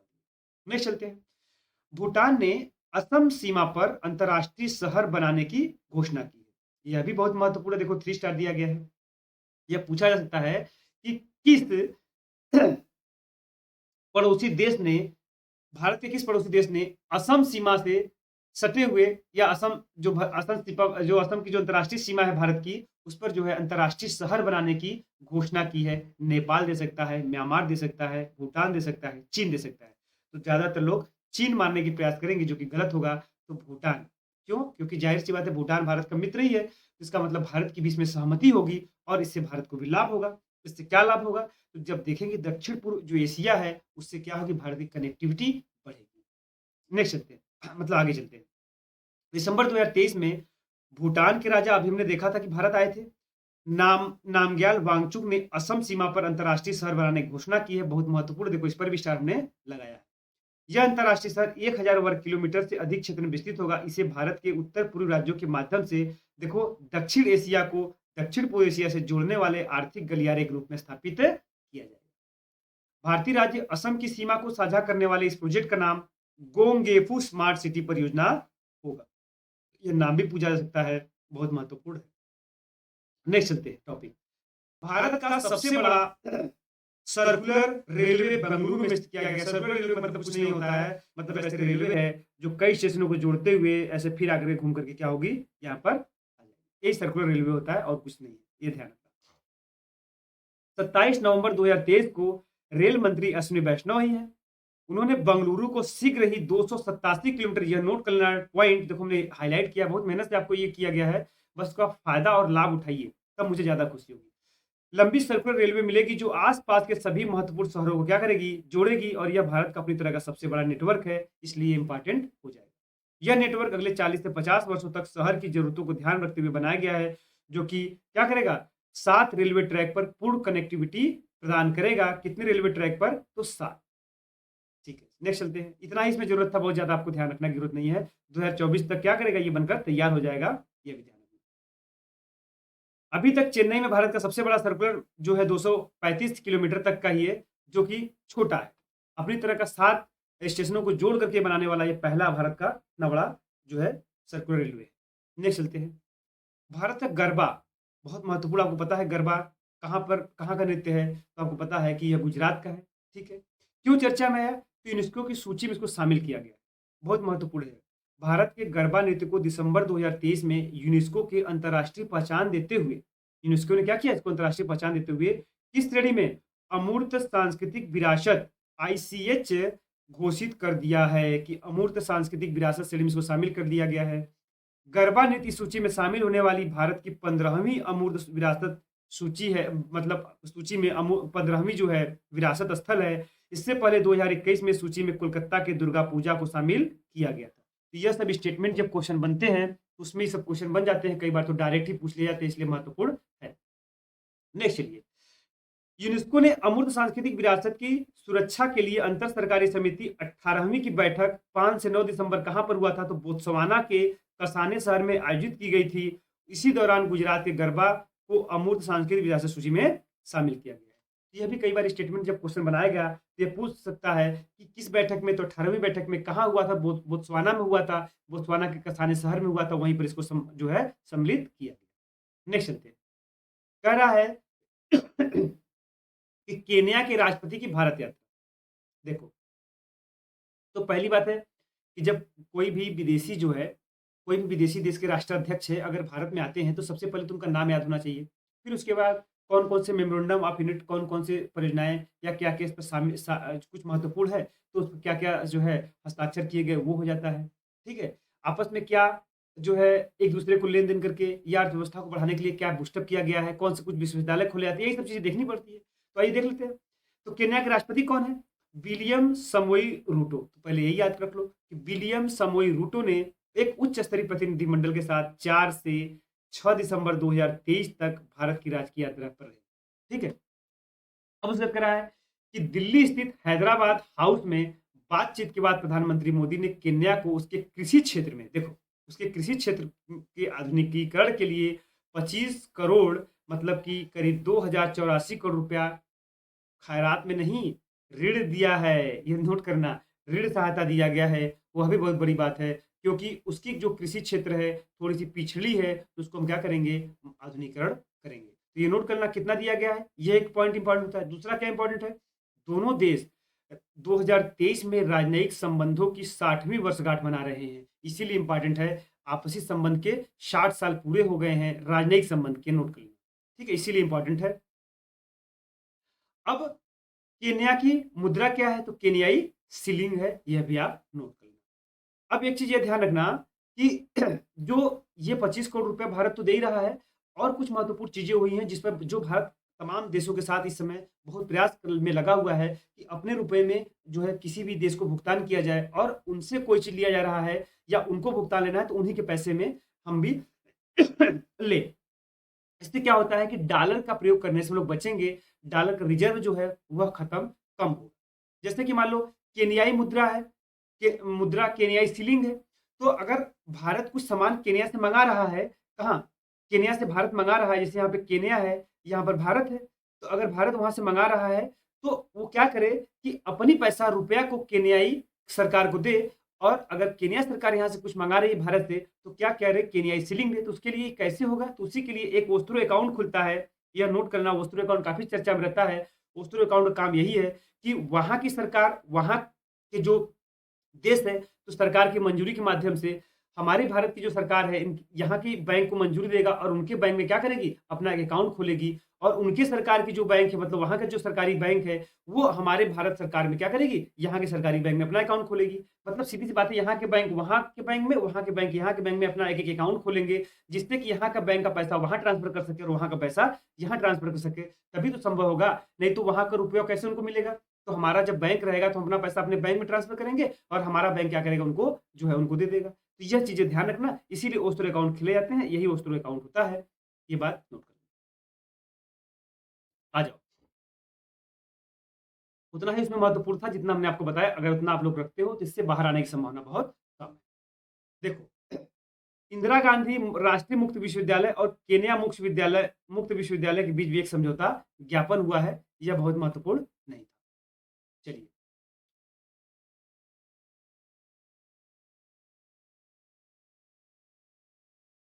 ठीक है। अब कह रहा है कि गुजरात सरकार ने घोल मछली को, यह बहुत महत्वपूर्ण है, घोल मछली को राज्य मछली का दर्जा दिया है या घोषित किया है। तो यही सीधा-सीधा पूछ सकता है कि घोल मछली को भी हाल ही में किस सरकार ने राज्य मछली घोषित किया? तो कौन? गुजरात। पहले यही नोट कर लेना। 21 नवंबर को इसे याद रखने की जरूरत नहीं है। विश्व मत्स्य दिवस के अवसर पर तो चूंकि चर्चा में है, तो ये जरूर याद रखना कि 21 नवंबर को क्या होता है? विश्व मत्स्य दिवस होता है। घोल मछली भारत में पाई जाने वाली सबसे बड़ी मछली में से एक है। सुनहरे भूरे रंग वाली इस मछली का वैज्ञानिक नाम भी याद रखना, प्रोटोनिबा डाइकैंथस है। इसे सोने की दिल वाली मछली भी कहा जाता है। थोड़ा तबीयत डाउन है, फिर भी कोशिश करेंगे कि आपको ये पूरा कर दिया जाए। देखते हैं कहाँ तक ये हो पाता है। देखो, कई बार आप लोग जो एग्ज़ाम में देखते हो कि जो अननेसेसरी क्वेश्चन, इसे लगता है कि ये कहाँ से आ गया? जैसे पूछ ले कि जो आपका घोल मछली है, तो घोल मछली का वैज्ञानिक नाम क्या है? तो अगर आपको अपडेट नहीं रहोगे तो सोचोगे कि यार घोल मछली कहाँ से पूछ लिया? तो चर्चा में है इसलिए पूछा सकता है इसका वैज्ञानिक नाम कि प्रोटोनिबा डाइकेंथस है, इसलिए इसको याद रखिए। नेक्स्ट चलते हैं। भारत की सबसे तेज सौर इलेक्ट्रिक नाव बाराकूडा लॉन्च किया गया है। बहुत महत्वपूर्ण है ये। बाराकूडा कहाँ है? तो केरला में। सबसे तेज सौर इलेक्ट्रिक नाव है। अब कह रहा है कि पर्यावरण अनुकूल समुद्री परिवहन के उद्देश्य को आगे बढ़ाते हुए भारत की सबसे तेज सोलर इलेक्ट्रिक बोट बाराकूडा 13 दिसंबर 2023 को केरल के अलापुझा शहर के अरूर के पास स्थित नोवाल्ट सोलर और इलेक्ट्रिक नाव के यार्ड में लॉन्च कर दिया गया है। इसका नाम लंबी मछली बाराकूडा के नाम पर रखा गया है। बस इतना याद करना, आपका काम बन जाए। फालतू चीज मत पढ़ना। थोड़ा सा चूंकि ये चर्चा में है, इसको जान लेना कि नोवाल्ट सोलर और इलेक्ट्रिक बोट्स देश की प्रमुख समुद्री तकनीकी कंपनी है, जो सौर इलेक्ट्रिक जहाजों का निर्माण करती है और समुद्री क्षेत्र को डिकार्बोनाइजेशन बनाने की दक्षता रखती है। बर्लिन आपको पता है कि जर्मनी का शहर है, तो Berlin startup energy transition award 2023 में मोबिलिटी और ट्रांसपोर्ट श्रेणी में विश्व का सर्वश्रेष्ठ स्टार्टअप पुरस्कार से सम्मानित भी किया गया है इसको। अभी हाल ही में जो Berlin startup energy transition award 2023 है, में मोबिलिटी और ट्रांसपोर्ट श्रेणी में विश्व का सोचो सर्वश्रेष्ठ स्टार्टअप पुरस्कार भी इसको दिया गया है। यह भी बहुत महत्वपूर्ण पॉइंट, इसको भी याद रखना। उत्तराखंड देश का पहला राज्य जिसे एक दिन में सर्वाधिक 18 जीआई टैग मिले। यह भी पूछा सकता है, बहुत बड़ी बात है कि पहला राज्य बन गया जिसको एक ही दिन में 18 जीआई टैग मिला। ठीक है, तो यही सीधा-सीधा क्वेश्चन बन सकता है, इसको आप याद रखना। और अब तक कुल कितने? तो अब तक कुल 27 जीआई टैग मिल चुके हैं। ठीक है, आ जाइए। तमाम तरह के जो जीआई टैग है 18 को उसके नाम दिए गए हैं कि बेरीनाग चाय कहाँ पर है? थोड़ा-सा बस ऐसे पढ़ लेना ताकि कभी ऑप्शन दे दे तो बस आपको याद रहे। बिच्छू, बिच्छुई, बूटी कपड़ा, मडुआ है, झंगोरा है, इसे बहुत याद रखने की जरूरत नहीं, मैं पहले बता दे रहा हूँ।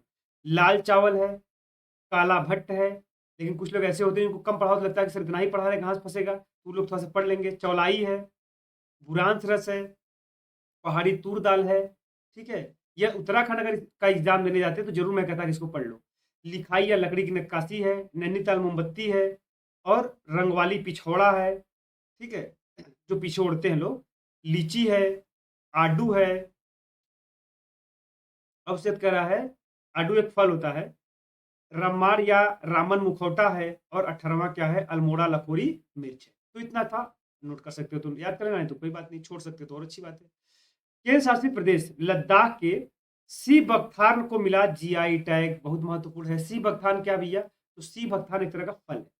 चलिए, छोटे छोटे दाने रेड कलर के खट्टे फल होते हैं, रसीले फल होते हैं, वही है। सी बकथार्न को जीआई टैग मिला है। भारत सरकार वाणिज्य और उद्योग मंत्रालय के तहत काम करने वाली भौगोलिक संकेतक जीआई रजिस्ट्री ने, कई बार यह भी पूछा गया है कि जो ये आपका जियोग्राफिकल इंडिकेशन है किसके अंडर में है, तो यह सब भी चीजें याद रखना कि वाणिज्य और उद्योग मंत्रालय के अंतर्गत आती है, ठीक है।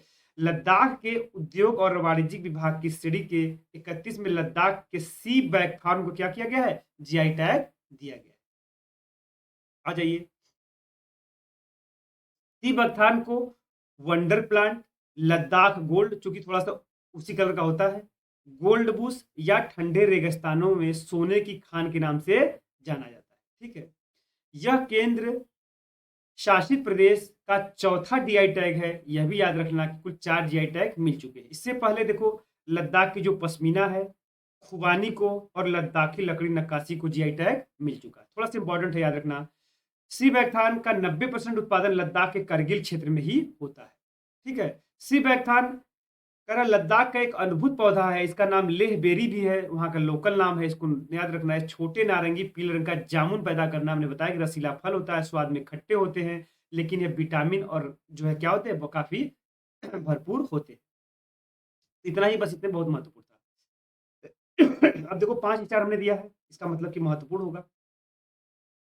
दिव्यांगजनों के लिए देश का पहला उच्च तकनीकी खेल विश्वविद्यालय, मतलब खेल प्रशिक्षण संस्थान कहां पर लाया गया है, दिव्यांगजनों के लिए, बहुत महत्वपूर्ण है। प्रधानमंत्री नरेंद्र मोदी ने मध्य प्रदेश के ग्वालियर में दिव्यांगजनों के लिए देश के पहले उच्च तकनीकी वाले खेल प्रशिक्षण का उद्घाटन 2 अक्टूबर 2023 को किया, जिसका पूर्ण नाम क्या है भैया, जिसका पूर्ण नाम प्रधानमंत्री अटल बिहारी वाजपेयी के नाम पर रखा गया। इसका पूर्ण नाम, इसका जो नाम सॉरी पूर्व प्रधानमंत्री अटल बिहारी वाजपेयी के नाम पर रखा गया है। बहुत महत्वपूर्ण है दोनों चीजें, ठीक है, कि दिव्यांगजनों के लिए देश का पहला उच्च तकनीकी खेल विश्वविद्यालय कहां पर, सीधा सीधा आपसे पूछा जा सकता है। दूसरा, किसके नाम पर रखा गया है, यह भी आप नोट करना का काम बन जाए। नेक्स्ट चलते हैं। दुनिया के पहले 3D प्रिंटेड मंदिर का अनावरण तेलंगाना में किया गया। हेडिंग से क्वेश्चन बन जाता है कि दुनिया का पहला 3D प्रिंटेड मंदिर कहां पर अनावरण किया गया, तो तेलंगाना में। वही यहां पर बोल रहा है कि केरल के, कह रहा है कि दुनिया का पहला 3D प्रिंटेड मंदिर तेलंगाना के हैदराबाद स्थित, केरल वो वाला केरल नहीं है, मध्य ध्यान रखना, ये स्थान है वहां का, केरल के सिद्दीपेट जिले के बुरुपल्ली में एक अभूतपूर्व संरचना है, जिसका अनावरण 28 नवंबर 2023 को किया गया। तो कह रहा है कि विशेष रूप से मंदिर में 3 गर्भगृह हैं और 3 जो है गोपुरम शिखर है, सब अलग अलग भगवान के लिए समर्पित है। जैसे देखो, एक भगवान, इन गर्भगृहों में भगवान गणेश को, एक भगवान शंकर को समर्पित है, और दूसरा कह रहा है, लास्ट वाला तीसरा कह रहा है देवी पार्वती के लिए है। 3 लोगों के लिए 3 अलग अलग गर्भगृह हैं, यही बात आप नोट कर लेना। राज्य कह रहा है कि राज्य के हर जिले में हॉल मार्किंग केंद्र स्थापना करने वाला केरल देश का पहला राज्य बना है, ये बात आप नोट कर लो। कह रहा है कि राज्य के हर जिले में हॉलमार्किंग केंद्र की स्थापना, बहुत महत्वपूर्ण है, मतलब कि जितने जिले थे सब में हॉलमार्किंग, कौन, केरल, बस इतना याद रखना। हॉलमार्किंग आपको पता है कि सोने के फील्ड में दिया जाता है, जिसमें अनिवार्य किया गया है, ये चीजें आप जानते हो, बस इतना देखो। 14 जिलों में हॉलमार्किंग केंद्र स्थापित हो चुका है, बस इतना याद रखना, इससे ज्यादा नहीं। नेक्स्ट चलते हैं भैया।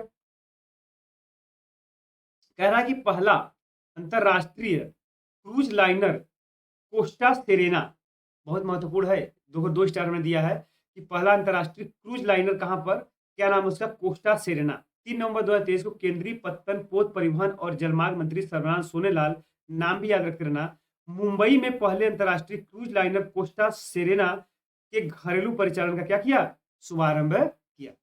Costa cruise Italy carnival corporation का हिस्सा है, जो प्रतिष्ठित क्रूज बांडों के साथ दुनिया की सबसे बड़ी क्रूजिंग समूहों में एक है। एक जहाज है भाई, क्रूज है, आप जानते हैं, उसमें कोई दिक्कत नहीं है। मंत्रालय द्वारा हाल में आयोजित वैश्विक समुद्री सम्मेलन के दौरान 2047 तक 5 करोड़ क्रूज यात्रियों का लक्ष्य निर्धारित किया है। उसी में एक पहला कदम है। ये बात ध्यान रखना कि पहला अंतर्राष्ट्रीय क्रूज लाइनर जो लॉन्च किया गया है, उसका नाम क्या है? Costa Serena. बहुत महत्वपूर्ण है। इससे क्या है कि जो बाहर के लोग आएंगे, आकर्षित होंगे, ठीक है, और भारत का जो इनकम है वो क्या होगा? बढ़ेगा। और क्या उससे होने वाला है? अब समुद्री सम्मेलन है, ये भी ध्यान रखना। चलो, यूनेस्को के सृजनात्मक शहर नेटवर्क में कोझिकोड और ग्वालियर शामिल हुई। यह भी उतना ही महत्वपूर्ण है जितना हम अन्य क्वेश्चनों पे 3 स्टार लगा रहे हैं, 5 स्टार लगा रहे हैं। यह भी करीब करीब 5 स्टार के लगभग ही महत्वपूर्ण है, इसको नोट कर लेना। कि सृजनात्मक शहर के नेटवर्क में कोझिकोड और ग्वालियर को शामिल किया गया है। तो वही बात यहाँ कह रहा है कि यूनेस्को ने सृजनात्मक शहर की नेटवर्क की अक्टूबर 2023 में जारी नवीनतम सूची में केरल के कोझिकोड को साहित्य शहर और मध्य प्रदेश के ग्वालियर को संगीत शहर के रूप में स्थान दिया गया, अलग अलग कैटेगरी में। जैसे केरल है उसको साहित्य के शहर में, और मध्य प्रदेश का जो ग्वालियर है उसको संगीत के शहर। इसको नोट कर लेना। कह रहा है कि विश्व शहर दिवस 31 अक्टूबर को यूनेस्को के महानिदेशक अड्रे अजोले, कौन है महानिदेशक? अड्रो अजोले हैं। उन्होंने 55 शहरों को विभिन्न सृजनात्मक क्षेत्रों के लिए नामित किया। यूनेस्को का सिटी नेटवर्क 7 श्रेणियों में वर्गीकृत शहरों का क्या है? एक नेटवर्क है। इसमें शिल्प, लोकल डिजाइन, फिल्म, गैस्ट्रोनॉमी, साहित्य, मीडिया, कला और संस्कृति जैसे क्षेत्र हैं। ये बहुत महत्वपूर्ण आपके लिए नहीं है।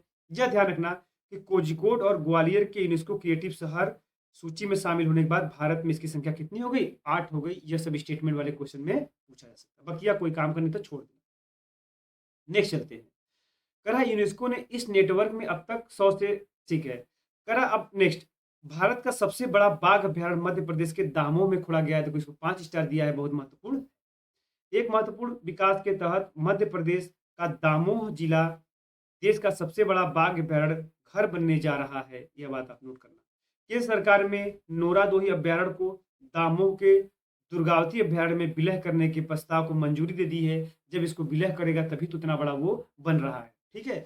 तो किसका किसका विलय हो रहा है? तो इसमें नोरादेही अभ्यारण्य को, जो दामोह जिले में दुर्गावती अभ्यारण्य, उसी में क्या कर रहा है? विलय कर रहा है। तो अगर ये पूछे तब भी याद रखना। और यह भी बहुत महत्वपूर्ण है कि कौन सा अभ्यारण्य है? तो 54वां बाघ अभ्यारण्य होगा। नेक्स्ट चलते हैं। इस बाघ अभ्यारण्य का विस्तार सागर, दामोह व नरसिंहपुर जिले में होगा, जो राज्य का 7वां। तो यह भी ध्यान रखना कि मध्य प्रदेश राज्य में कुल कितने बाघ अभ्यारण्य हो जाएंगे? 7 हो जाएंगे, जो कि भारत का सबसे ज्यादा जो है अभ्यारण्य भी इसमें है। ये सब पूछे जाते क्वेश्चन।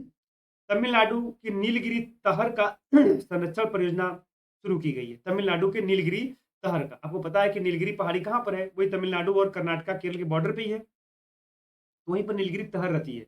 उसी के संरक्षण की परियोजना शुरू की गई है, ठीक है। तो वही कह रहा, तमिलनाडु सरकार ने अपने राजकीय पशु, वहाँ का राजकीय पशु भी है तमिलनाडु का, कौन? नीलगिरी तहर। एक बकरी की प्रजाति होती है। 12 अक्टूबर 2023 को नीलगिरी तहर परियोजना शुरू की गई है। स्थानीय रूप से इसे वराई अदू के नाम से जाना जाता है, ठीक है। यह एक लुप्त प्राय प्रजाति है, यह भी नोट करना। बाकी एक चीज और इसमें इंपॉर्टेंट है, इसको जो है इन पहाड़ी बकरियों को माउंटेन मोनार्क भी कहा जाता है। बस इतना याद रखोगे, आपका काम बन जाएगा। नेक्स्ट चलते हैं। दुनिया के सबसे बड़े मेडिटेशन सेंटर का वाराणसी में उद्घाटन हुआ। आपको पता है कि अभी हाल ही में प्रधानमंत्री ने बनारस का दौरा किया था, कब? 18 दिसंबर को। और यह डेट भी याद रखना। कह रहा है कि दुनिया का सबसे बड़ा यह है सर्वोदय मंदिर है। कहाँ पर? वाराणसी में। यह बात आप नोट कर लेना। मंदिर को कमल के फूल की आकृति में तैयार किया गया है। इसकी दीवारों पर 4000 वेदों के श्लोक अंकित किए गए हैं। मंदिर की भव्य नक्काशी की गई है और 7 मंजिलें 7 चक्रों को समर्पित है, ठीक है। इतना चीज आप याद रखोगे। सीधा सीधा सर्वोदय मंदिर ही पूछेगा आपसे, आप बता देना कि बनारस में है, ठीक है। नेक्स्ट, भारत के बाहर,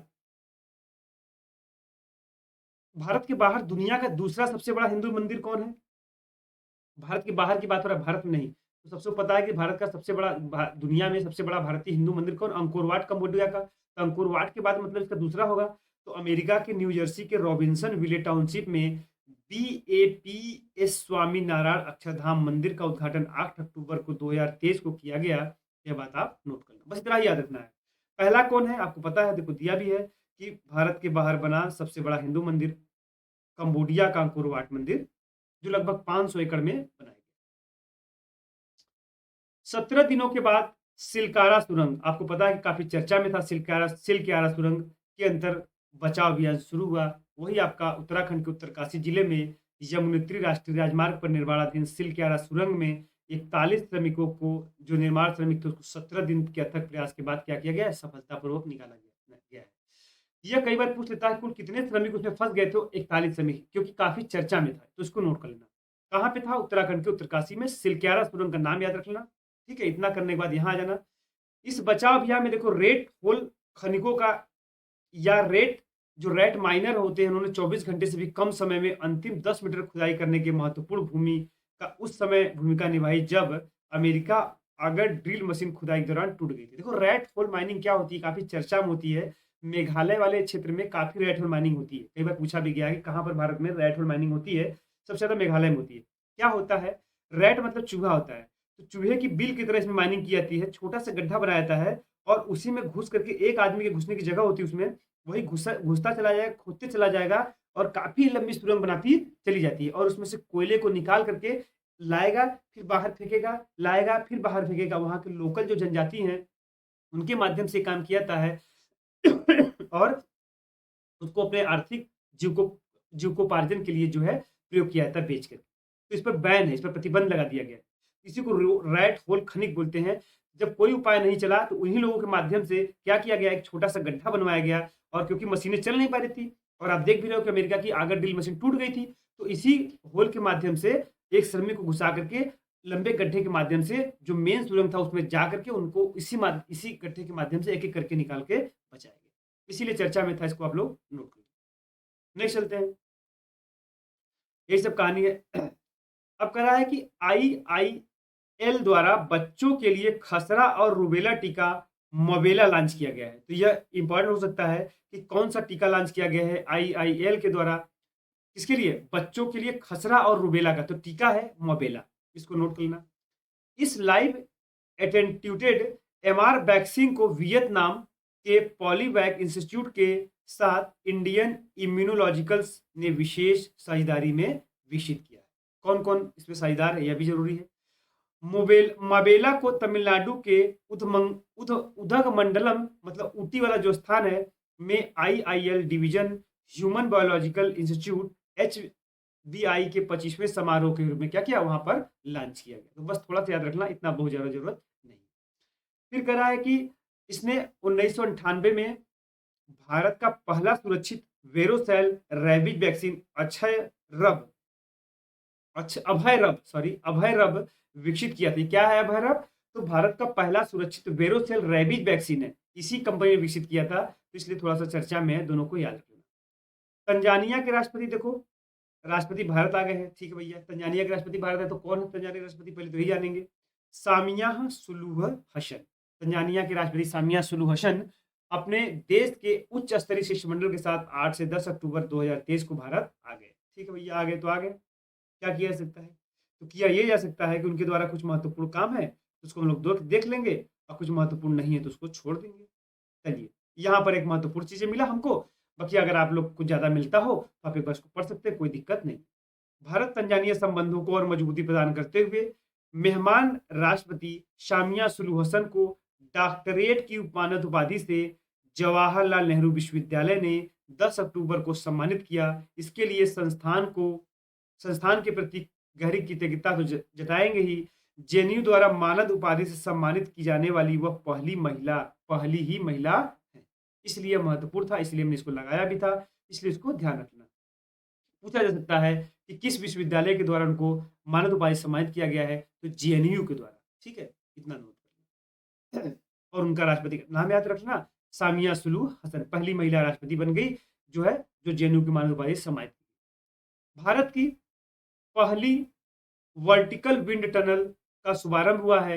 ये 3 स्टार हमने दिया है, तो इंपॉर्टेंट ही है। कह रहा है भारतीय सेना कहां पर, पहले तो यही ध्यान रखना। तो भारतीय सेना ने हिमाचल प्रदेश के चंबा जिले के बकलोह में स्पेशल फोर्सेस ट्रेनिंग स्कूल में अपनी पहली वर्टिकल विंड टनल स्थापित की है। भारतीय सेना के प्रमुख जनरल मनोज पांडे ने 25 अक्टूबर 2023 को वर्टिकल विंड टनल, ये क्या है वर्टिकल विंड टनल?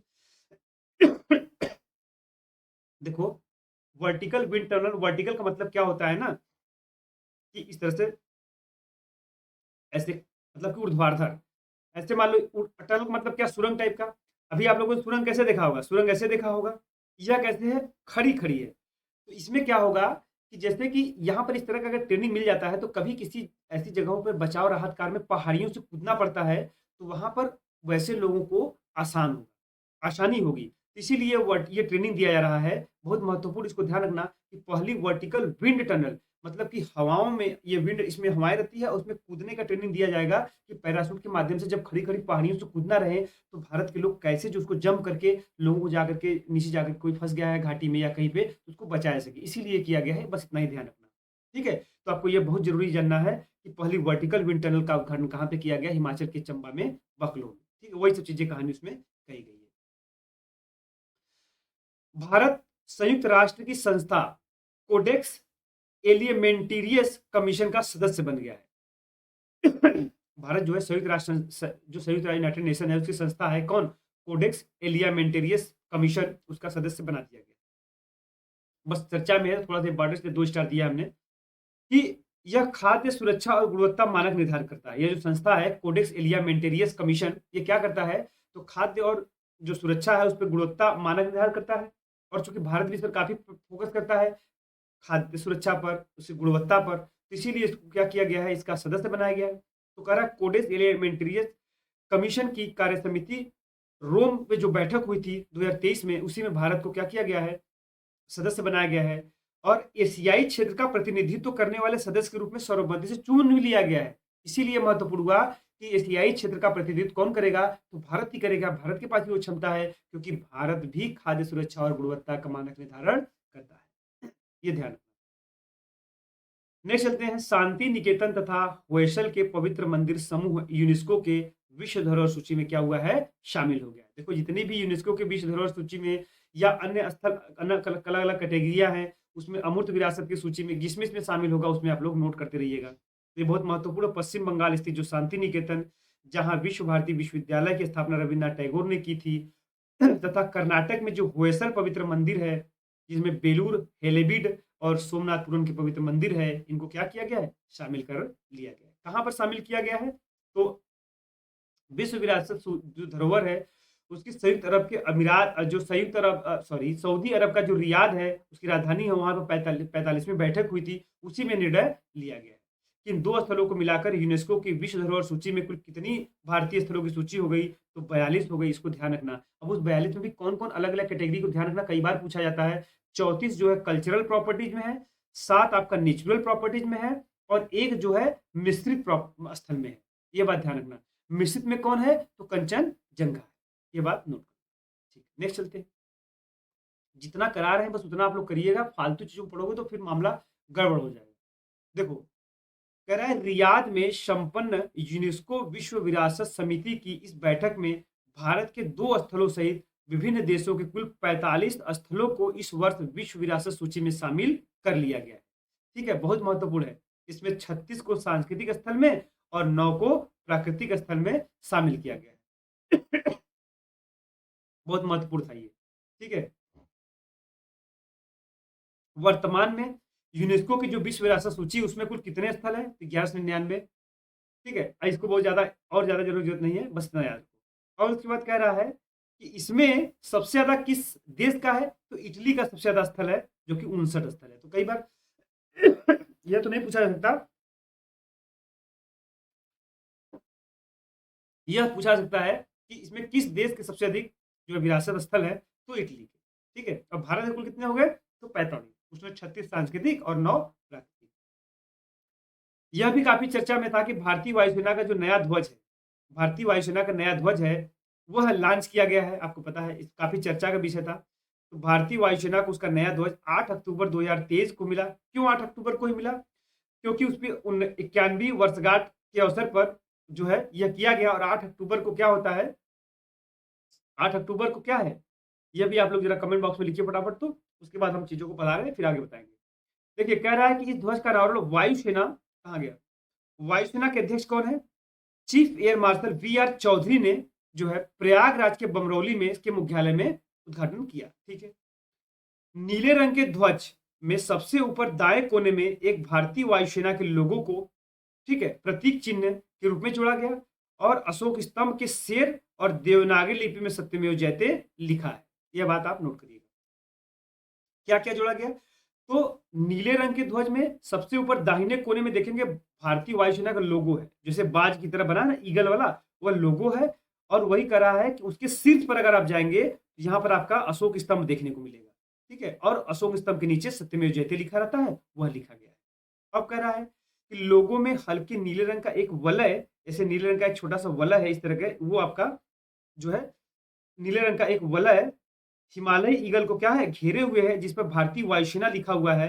कह रहा है कि भारतीय वायुसेना का आदर्श वाक्य नभः स्पर्श दीप्तम ईगल है, इसे भी आप नोट करना। बहुत महत्वपूर्ण था, ये काफी चर्चा का विषय था कि किसको किसको कौन से स्तंभ, कौन से चिन्ह को उसमें शामिल किया गया है, तो ये नोट कर लेना।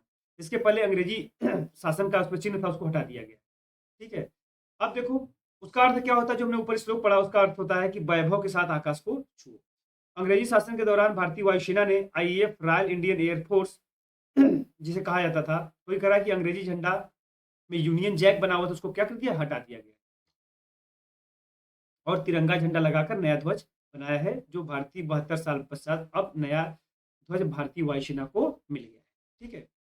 नेक्स्ट चलते हैं। कह रहा है कि 1969 के जन्म और मृत्यु पंजीकरण अधिनियम में संशोधन कर दिया गया भैया, कि 1969 के जन्म मृत्यु पंजीकरण संशोधन अधिनियम किया गया, संशोधन किया गया। तो पहले तो यही याद रखना, कब, 1969 के। तो यही आप पूछा जा सकता है। पहला क्या है कि देश में जन्म और मृत्यु के संबंध में राष्ट्रीय स्तर पर प्रभावी डेटाबेस तैयार करने तथा शैक्षणिक संस्थानों के प्रवेश, मतदाता सूची में नामांकन आधार पर नंबर में, सरकारी नियुक्तियों में तथा पासपोर्ट आवेदन आदि के लिए आवश्यक एकल जन्म प्रमाण पत्र के लिए जन्म एवं मृत्यु पंजीकरण संशोधन विधेयक 2023 क्या कर दिया गया है, संसद के दोनों सदनों के द्वारा अगस्त में पारित कर दिया गया है। बहुत महत्वपूर्ण था।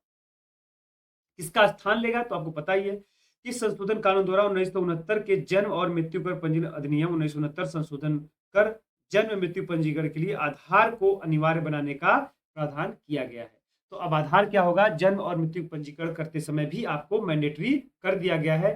किस अधिनियम में संशोधन किया गया है, तो 1969।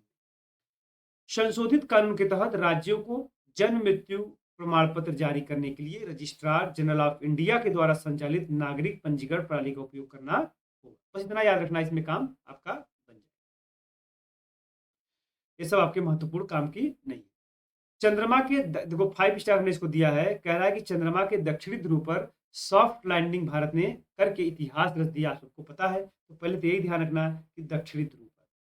दूसरा कह रहा है कि अमेरिका किसके किसके बाद भारत जो है चंद्रमा पहुंचने वाला कौन सा देश है, तो अमेरिका, चीन और पूर्व सोवियत संघ के बाद भारत चौथे नंबर का देश बन गया। यह ध्यान रखना, जिसने सफलतापूर्वक लैंडिंग किया।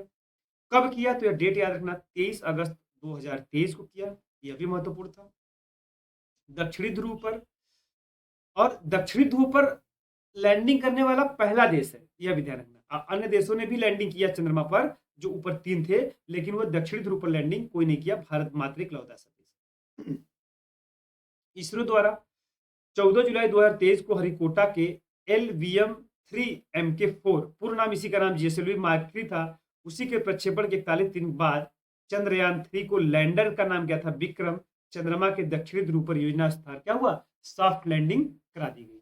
आपको पता है कि इसके पहले विक्रम जो था सॉफ्ट लैंडिंग नहीं हो पाई थी, और वो जो है आपका मिशन अनसक्सेसफुल हो गया था।